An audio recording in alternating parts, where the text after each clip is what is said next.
a gente remonta a Torre de Babel, né? Nimrod era um proto-anticristo, era um governo global. Antes, né, porque quando a gente lê em Gênesis 10, Deus fala o quê? Que ele vai dispersar os povos, ele vai confundir as línguas. Era um governo global. Era um governo global. E ele era o quê? Ele queria fazer guerra contra Deus, né? Usar de tecnologia e fazer guerra. Nós vamos invadir o céu e vamos fazer guerra contra Deus. Inclusive, você tem o Gilgamesh, a tradição babilônica que fala do mesmo cara, né? Que, dependendo dos teólogos, citam que ele seria um descendente de Nefelim, o próprio Nimrod. Né? Porque outra questão, né, que muita igreja não prega isso porque muita gente não conhece, mas talvez porque também são assuntos um pouco mais, as pessoas podem achar cabeludo, né? O fato do dilúvio era exatamente para Deus destruir uma corrupção genética que estava acontecendo. Que era dos Néfilis e dos gigantes? Exato. Quando você lê que Noé ele era íntegro em suas gerações, no original, Tomim, no hebraico, quer dizer que ele era não só moralmente puro, ele era geneticamente puro. A genética dele não tinha sido corrompida. Então a gente entende também... Então tinha uma linhagem de seres originados da junção de anjos com humanos. Sim. Não, olha, por que em todas as mitologias a gente tem sempre essa intersecção de semideuses, titãs, ou quimeras, né, de experiências genéticas, assim, né? Então, no panteão greco-romano, né, na tradição egípcia, né, babilônica também, você tem sempre essas... Porque... E não é só, eu estou falando do modelo bíblico, se você for estudar tudo que os esotéricos dizem, eles sempre falam do mundo pré-diluviano. Tá? E... Antes do dilúvio, o pré-diluviano. Então, a questão de Atlântida, tudo isso, esse mundo tecnologicamente avançado, antes do dilúvio, tá? Francis Bacon escreveu um livro no século XV chamado The New Atlantis, falando que os Estados Unidos ele seria uma nova Atlântida. Né? Inclusive que eles iriam conduzir o governo para exatamente fazer com que os Estados Unidos fosse uma nova Atlântida. Então, assim, cara, é muita história, porque a gente está falando da história da humanidade, mas daí você entende por que Jesus, em Mateus 24, quando ele fala que os últimos dias seriam iguais aos dias de Noé, Então, o que a gente vê hoje? Né?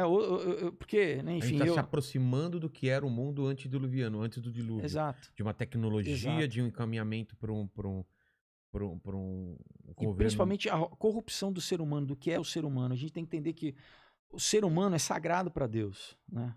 A imagem e semelhança. É o imago Dei. Né? O que a gente tem visto hoje, cara, fisicamente, inclusive, né? Body modification, é a perversão da imagem humana, né? É isso, literalmente corromper a imagem do homem. Né, o Hasatan, ele não consegue fazer nada contra Deus, ele faz contra a criação de Deus. Ele tenta atacar Deus através do homem, né, de nos atacar. Então, assim, e cara, o que não caiu ainda a ficha para as pessoas, o que eles querem a longo prazo é assustador. Vou citar um caso, né? Por exemplo, tem um documento, tá? O pessoal pode pesquisar também, oficial do governo canadense chamado como que é? Biotecnologia, convergência da biotecnologia. Eu estou traduzindo em inglês aqui, convergência da biotecnologia, tá? Oficial do governo canadense, onde você lê o que eles estão falando e fala assim, não, nós vamos modificar.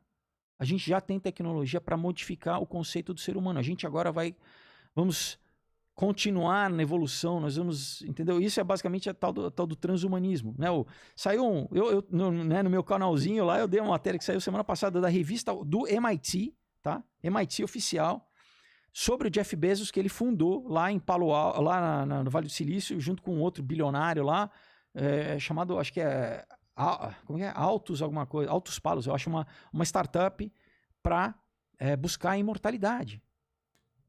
Então você fala, peraí, por que o cara aqui não seria ateísta? Não, a gente quer buscar a imortalidade, né? Então, a gente está vendo isso, manipulação genética. É. O governo, né?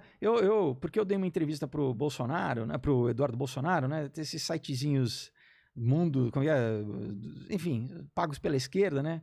Começaram, as teorias de conspiração, que o Felipe Fogas bolsonarista. Tá bom, o governo americano autorizou a pesquisa de quimera, né? Porque eu falei de quimera. O que é quimera? Quimera, o conceito clássico é isso, é uma mistura de genética de dois seres diferentes. Ah, é? É. Então, o que mais existe? Já tem rato com orelha humana, né? Agora, em Wuhan, lá, a pesquisa... Bom, não sei se você quer entrar nessa história aí, mas... Humanizaram ratos para testar o vírus que foi modificado, né? A médica chinesa lá. Isso, o Anthony Fauci vazou os e-mails dele, que ele usou dinheiro público americano, dinheiro de imposto, para subvencionar o ganho de função do vírus lá em Wuhan. Entendi. O ganho de função patológico. Tiraram o vírus da natureza, modificaram ele geneticamente para ele ser mais eficaz? Para ele ser patológico contra o ser humano. Entendi. Né? Então, cara, é isso. A gente tá no que Jesus diz que é as dores de parto, que antecede a tribulação. A tribulação são 7 anos finais, que é ligado com as 70 semanas de Daniel. 3 né? Então, anos e meio da... você tem 3 anos e meio, onde o que marca, vamos dizer, a grande virada, porque assim, né, voltando a Daniel 9, o anticristo ele vai fazer um pacto com as nações.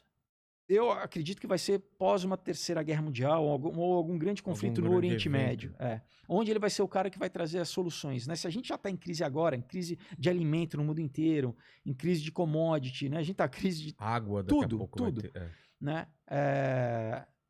Esse cara ele vai aparecer como o salvador da pátria. A solução. Tanto que os judeus vão... Porque o conceito que os judeus têm do Messias é que ele seria um líder político. Né? Eles esperavam um cara como Davi, assim, na época, inclusive no Império Romano, para libertar eles do Império Romano. Por isso né? que eles não viam nem Jesus Exato. essa figura. Apesar de Jesus estar descrito, né? Em Isaías 53, em várias passagens, né? Não só Isaías 53, enfim. Ele precisava... Né? Se ele trouxesse um juízo antes de redimir a humanidade, ninguém sobrava. Quem ia ser justo perante Deus, né? Se ele viesse como juiz. Então, primeiro ele, né, morreu, se ofereceu, né, para que a gente pudesse ter salvação, se conectar a Deus, e aí sim ele vai passar a régua. Né? A Bíblia diz que Deus é longânimo. Ele espera, mas você falou, mas e aí, não tem uma justiça? A justiça vai vir. Né? A justiça vai vir, a conta vai chegar, né? E para todo mundo, independente, né? Quando você morreu, bateu as botas, vai chegar para você, entendeu? Não precisa ser lá na frente. Mas enfim, daí ele quando ele assina, eu acredito que não só acredito que tem base bíblica, mas que a igreja vai ser arrebatada antes do começo da tribulação, porque o que marca o começo da tribulação é exatamente quando... É o arrebatamento? Não. É o anticristo assinar esse pacto com os judeus. Ah, é? Isso começa a tribulação. Tá. Aí você tem 3 anos e meio de uma falsa paz. Uma falsa paz, né? Esse cara sendo... E aí o jogo vira exatamente quando... Aí sim, né? Eu imagino que junto com essa guerra, junto com esse contexto todo, quando ele virar esse líder global aí, ele vai autorizar a construção do terceiro templo, né? E aí, o que denota é quando ele, com 3 anos e meio, ele entrar no templo para querer ser adorado como Deus. E aí, junto vem a questão da marca da besta. Aí você vai ter um sistema tecnológico, né, de biossegurança de todo mundo. Só que as pessoas vão conscientemente escolher ou não. Tanto que a Bíblia diz que tem os mártires da tribulação. São as pessoas que não vão querer e vão ser decapitadas. Em Apocalipse 14 fala que literalmente elas vão... decapitado, vão pagar com sangue. Então hoje, por exemplo, se você tem fé, é pela graça que você é salvo. Você não, né, eu não preciso dar com a minha vida. Naquela época, não. Né? Durante a tribulação, você pode ser salvo, mas você vai ter que pagar com a sua vida.